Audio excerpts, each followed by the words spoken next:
Last video में हमने dielectric पे डिस्कस किया था कि डाइलेक्ट्रिक क्या होते हैं, कितने टाइप के होते हैं और डाइलेक्ट्रिक पोलराइजेशन क्या होता है। कि यदि आप डाइलेक्ट्रिक को किसी इलेक्ट्रिक फील्ड में पुटअप कर देंगे तो इलेक्ट्रिक फील्ड की वैल्यू पे क्या इफ़ेक्ट पड़ता है। तो बेटा जिसने लास्ट वीडियो ना देखी हो तो वो देख सकता है, क्योंकि इस वीडियो में उसका यूज़ है। हमने लास्ट वीडियो में पढ़ा था कि भाई यदि हम डाइलेक्ट्रिक को पुटअप कर देते हैं किसमें, इलेक्ट्रिक फील्ड में, इलेक्ट्रिक फील्ड की जो वैल्यू आती है वो क्या होती है 1/k टाइम्स डिक्रीज हो जाती है ओरिजिनल वैल्यू के रेस्पेक्ट में। के क्या था यहाँ पे, के होता था आपका डाइलेक्ट्रिक कांस्टेंट। जितना भी डाइलेक्ट्रिक कांस्टेंट होगा उसी रेशो में वैल्यू क्या होगी, घट जाएगी। जैसे मान लीजिए कि इनिशियली जो इलेक्ट्रिक फील्ड है वो आपका 100 न्यूटन पर कूलाम है, लेकिन आपने डाइलेक्ट्रिक डाल दिया है 5 का, क्योंकि ये क्या है एक कांस्टेंट टर्म है। लकड़ी डाल दी या कुछ भी डाल दिया आपने बीच में, तो ये क्या है जिसकी वैल्यू 5 है, तो जो आपका इलेक्ट्रिक फील्ड बचेगा वो कितना बनेगा, केवल 20 रह जाएगा। ये हमने लास्ट वीडियो में डिस्कस किया था कि भाई इलेक्ट्रिक फील्ड डाइलेक्ट्रिक पुटअप करने से इलेक्ट्रिक फील्ड डिक्रीज हो जाता है कितना, 1/k टाइम्स। तो अभी हमें पढ़ना है कि भाई यदि हम पैरेलल प्लेट कैपेसिटर के बीच में एक स्लैब डाल दी जिसकी कुछ थिकनेस है, ऑफ थिकनेस T, कुछ थिकनेस है T उसकी ना, तो कैपेसिटेंस पे भी क्या इफ़ेक्ट पड़ता है ये निकालना है हमें। इतना हमें पता है कि इलेक्ट्रिक फील्ड पे इफ़ेक्ट पड़ता है, अभी हम निकालते हैं कैपेसिटेंस पे क्या इफ़ेक्ट पड़ता है उसकी वैल्यू का। जैसे आपके पास ये एक मान लेते हैं कैपेसिटर है आपके पास, एक ये पॉजिटिव वाली ये प्लेट है और ये आपके नेगेटिव चार्ज है इसके ऊपर, ठीक है, जो कि आपके बाउंड चार्ज है। सारा चार्ज क्या है इस प्लेट के ऊपर है, ये आपके बाउंड चार्ज है, ठीक है। तो यहाँ पे एक ओरिजिनल इलेक्ट्रिक फील्ड बना हुआ है, किस तरफ है, इस तरफ है। और आपने पढ़ रखा है कि भाई कैपेसिटर के बीच में इलेक्ट्रिक फील्ड कितना होता है, उसकी वैल्यू होती है σ/ε0, ठीक है। जिसने ये वीडियो ना देखी हो वो देख सकता है, लिंक नीचे गिवन है, इसी वीडियो के नीचे लिंक गिवन है हर वीडियो का, तो आप वहाँ से इजीली फाइंड आउट कर सकते हैं। इलेक्ट्रिक फील्ड कितना हुआ इसके बीच में, σ/ε0, कैपेसिटर के बीच में जो ये इलेक्ट्रिक फील्ड यहाँ बन रहा है उसकी वैल्यू है σ/ε0। सपोज दैट दोनों के बीच की जो प्लेट के बीच की सेपरेशन है वो कितनी है बेटा, वो मान लेते हैं D है। प्लेट का एरिया कितना है, A है। ये सब गिवन को आपके वेरिएबल है। आपने क्या किया, यहाँ पे एक डाइलेक्ट्रिक स्लैब डाल दी, ये आपकी डाइलेक्ट्रिक स्लैब है, ठीक है, जिसकी थिकनेस क्या है T है। ये थिकनेस डाइलेक्ट्रिक स्लैब की कितनी है, T है। तो जो ये वाली सेपरेशन और जो ये वाली सेपरेशन है वो टोटल सेपरेशन कितनी बचेगी, पूरा D है, T हटा दीजिए, तो जो ये वाली सेपरेशन बचेगी वो कितनी बची, D-T बचा। ओके, ये वाली और ये वाली ध्यान रखना, T हटा दीजिए, केवल ये और ये बचा D-T। ओके, अभी हमें निकालना है कि भाई कैपेसिटेंस कितना रह जाएगा या कैपेसिटेंस पे क्या इफ़ेक्ट पड़ता है डाइलेक्ट्रिक स्लैब पुटअप करने के बाद। अब देखिए एक बात आपको पता है कि भाई कैपेसिटेंस होता क्या है, पहली बात तो ये बेटा C होता है आपका Q=CV होता है, तो C होता है आपका Q/V। तो आपको चार्ज देखना पड़ेगा पहले, फिर पोटेंशियल डिफरेंस देखना पड़ेगा कि भाई दोनों प्लेट के बीच का पोटेंशियल डिफरेंस कितना है। तो पोटेंशियल डिफरेंस देखना है तो भाई पहले इनिशियली पोटेंशियल मान लेते हैं V था, लेकिन अब जैसे ही आपने डाइलेक्ट्रिक स्लैब डाल दी तो इलेक्ट्रिक फील्ड पे चेंज हुआ, इसका मतलब पोटेंशियल भी चेंज हुआ, क्योंकि पोटेंशियल और इलेक्ट्रिक फील्ड दोनों रिलेशन में हैं आपके, ठीक है। तो आप जैसे ही आपने डाइलेक्ट्रिक पुट किया, अभी शुरू करते हैं इसको, जैसे आपने डाइलेक्ट्रिक पुट किया, आफ्टर पुटिंग डाइलेक्ट्रिक,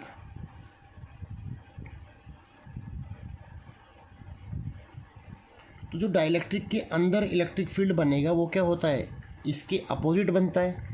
यहाँ पे आ जाएगा प्लस प्लस पूरे पे, ये आपका माइनस माइनस, तो यहाँ पे एक इलेक्ट्रिक फील्ड इस डायरेक्शन में क्रिएट हो गया। ये हमने लास्ट वीडियो में पढ़ रखा है, जिसकी वैल्यू कितनी हो जाएगी, मान लेते हैं इसके अंदर जो इलेक्ट्रिक फील्ड बना है नेट, उसकी वैल्यू कितनी होगी, E है, जो कि क्या है 1/k टाइम्स है ओरिजिनल वाले का, जो आपका ओरिजिनल था ई नॉट। इसे हम यहाँ ऐसे भी लिख सकते हैं 1/k into sigma by epsilon not. आपका डाइलेक्ट्रिक के अंदर कितना फील्ड बचा, इतना बचा, लेकिन यहाँ पर जो बाहर जो जगह है डाइलेक्ट्रिक को छोड़ के यहाँ पर हुआ, यहाँ पे तो अपना पुराना ही फील्ड है। इस वाले सेपरेशन में, इस वाले सेपरेशन में कितना है, यही वाला है, केवल अंदर में कितना हो गया, डिक्रीज होके इतना रह गया।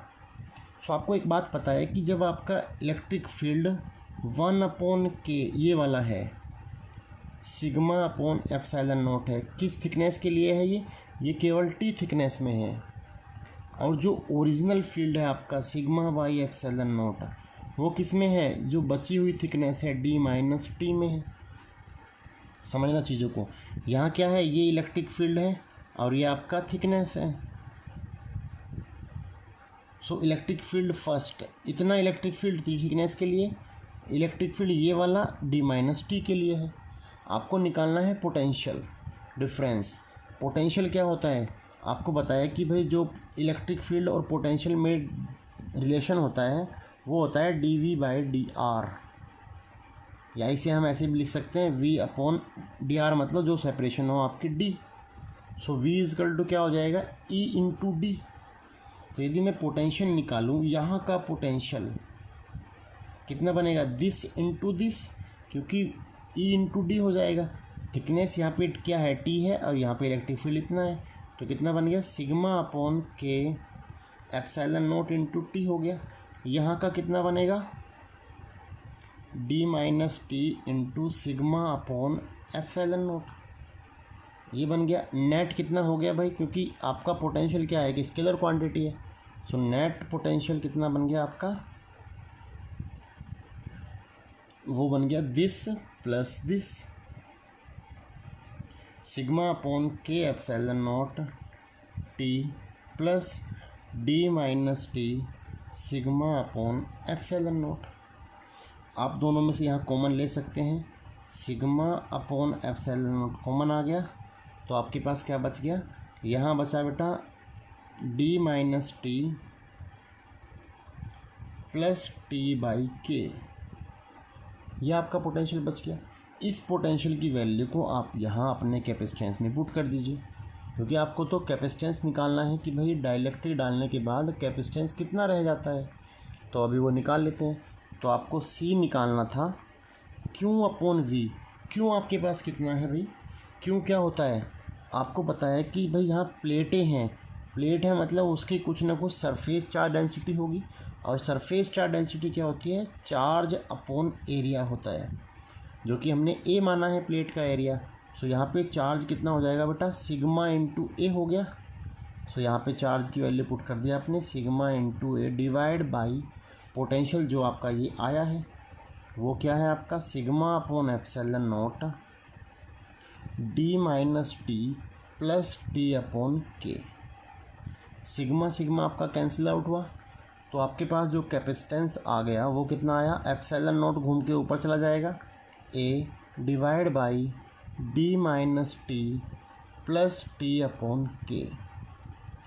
सो ये आपका नेट कैपेसिटेंस आ गया after putting a dielectric slab between capacitor. यदि आपने T थिकनेस की स्लैब डाली है, सो जो आपका कैपेसिटेंस रह जाएगा वो कितना बनेगा, एप्सिलॉन नॉट ए d minus t plus t/k।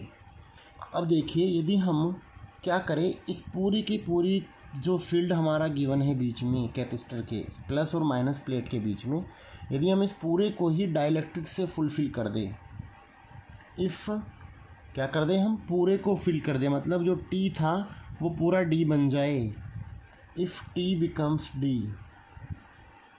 यदि T D बन जाएगा तो कैपेसिटेंस पे क्या इफ़ेक्ट पड़ेगा, epsilon not A divide by D minus T भी D बन गया, प्लस ये आपका D अपॉन K आ गया, ये कैंसिल आउट हुआ, K यहाँ से घूम के ऊपर गया, K into epsilon not A upon D।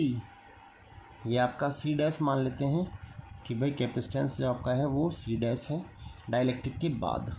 तो कितना आ गया बेटा यहाँ पे, K into epsilon not A/D, और एप्सिलॉन नॉट A/D क्या होता है, लास्ट वीडियो में आपने जब मैंने पढ़ाया था पैरेलल प्लेट कैपेसिटर, सो ये होता है पैरेलल प्लेट कैपेसिटर का कैपेसिटेंस विदाउट डाइलेक्ट्रिक। सो यहाँ से आपका जो सी डैश आया वो क्या बन गया, के इंटू सी।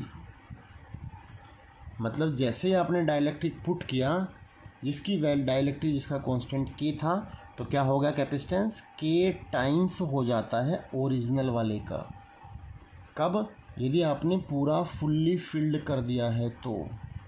यदि आपने पूरा फुल्ली फिल्ड नहीं किया है तो आपका कैपेसिटेंस कितना हो जाएगा, कुछ भी जो भी थिकनेस होगी आपके डाइलेक्ट्रिक की, epsilon naught A by D minus t plus T by के।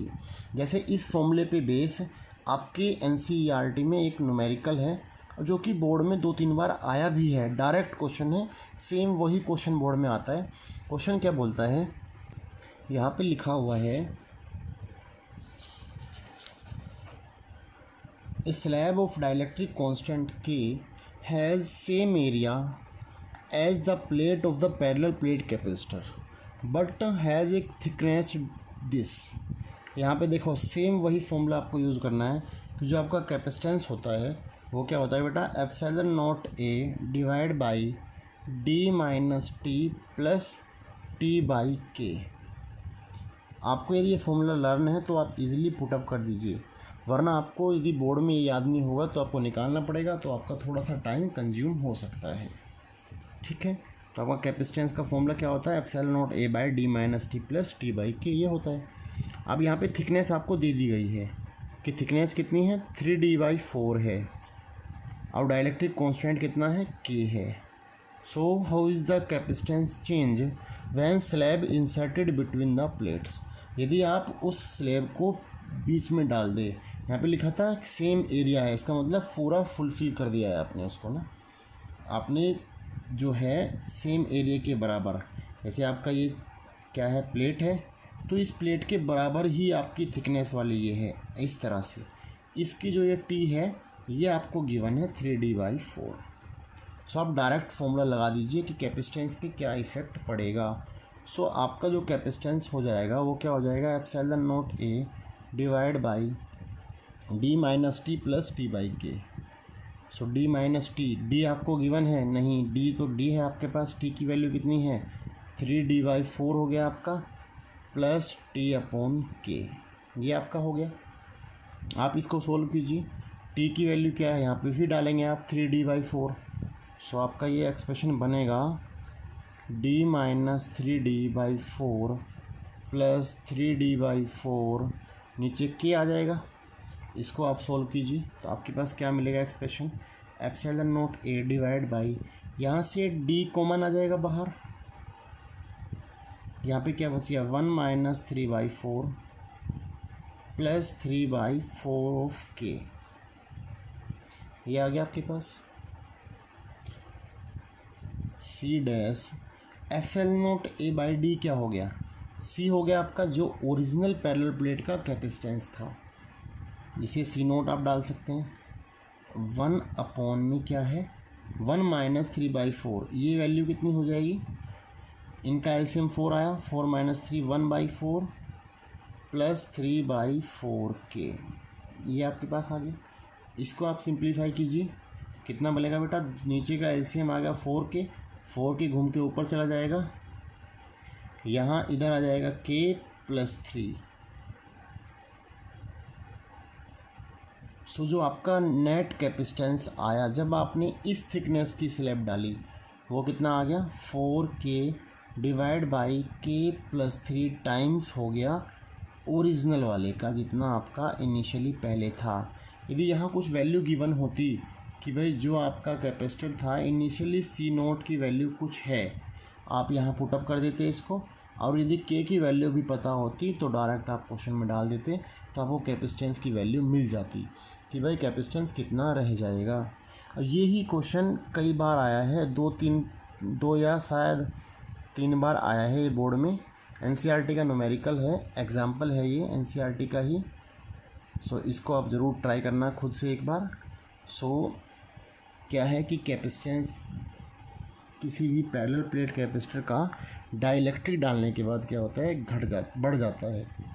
ठीक है, यदि टी थिकनेस के डालेंगे सो कितना हो जाता है epsilon naught A by D minus t plus T by के। सो ये थी बेटा आज की हमारी वीडियो। जिसने चैनल को सब्सक्राइब ना किया है चैनल को सब्सक्राइब कर दीजिए, वीडियो को लाइक करें और ज़्यादा से ज़्यादा शेयर करिए। Thank you so much.